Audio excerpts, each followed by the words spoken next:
एक खूबसूरत होनहार 14 साल की लड़की, एक रहस्यमय रात, एक हत्या और उसके बाद एक और हत्या। कौन था इसके पीछे का कातिल? क्या ये एक साधारण हत्या था या इसके पीछे कोई गहरा राज छुपा था? क्या माता पिता ही अपनी बेटी के हत्यारे थे या फिर कहानी कुछ और थी? आज हम बात करेंगे भारत की सबसे बड़ी सनसनीखेज और रहस्यमय हत्या के बारे में, आरुषि हेमराज हत्या के बारे में।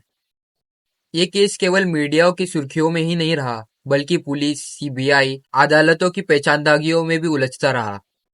तो चलिए इस रहस्य के हर पहलू को समझते हैं, शुरुआत से लेकर अंत तक।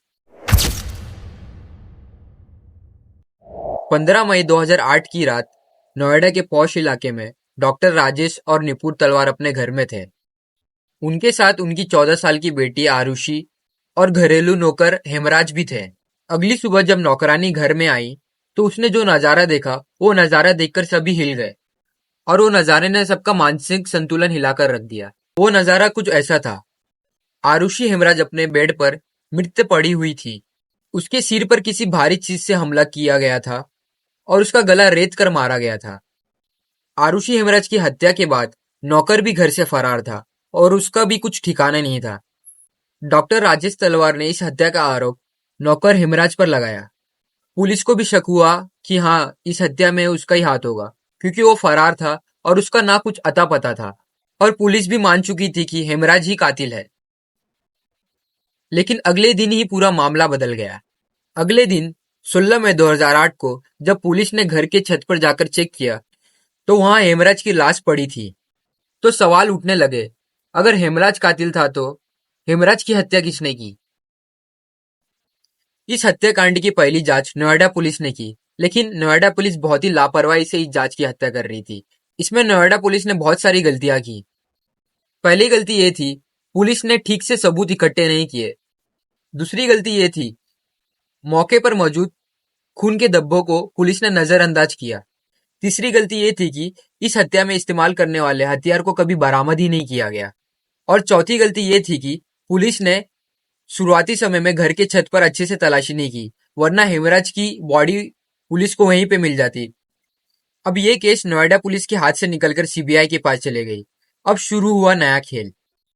सीबीआई की पहली टीम ने इस मामले की जांच की, लेकिन सीबीआई भी किसी नतीजे तक नहीं पहुंच पाई।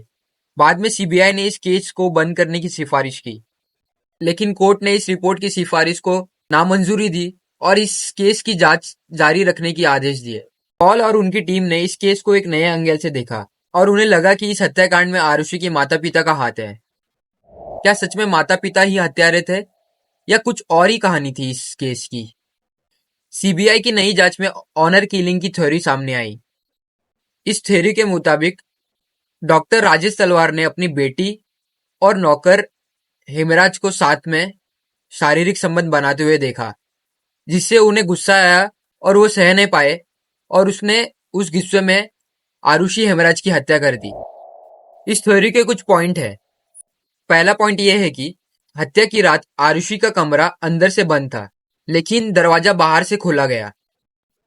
दूसरा पॉइंट यह है कि उसके गले पर धारदार हथियार के निशान थे, जो एक सर्जिकल इक्विपमेंट के जैसे लग रहा था, और सर्जिकल इक्विपमेंट एक डॉक्टर ही यूज करता है।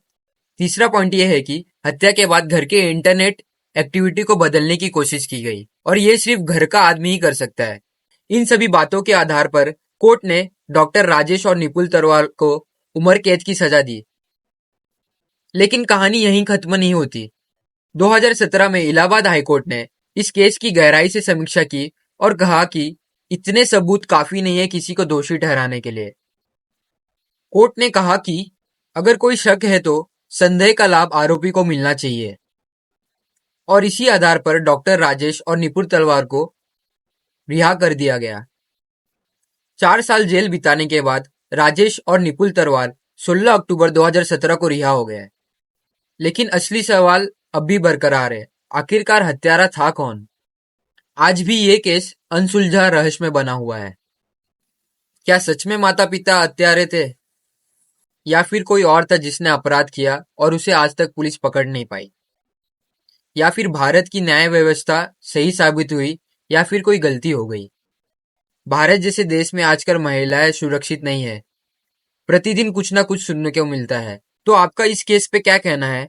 कमेंट में अपनी राय जरूर बताइए। अगर आपको मेरी वीडियो और कोशिश पसंद आई तो हमारे चैनल कहानी और स्टोरी को सब्सक्राइब जरूर कीजिए और इस वीडियो को लाइक और शेयर जरूर कीजिए। जय हिंद, जय भारत।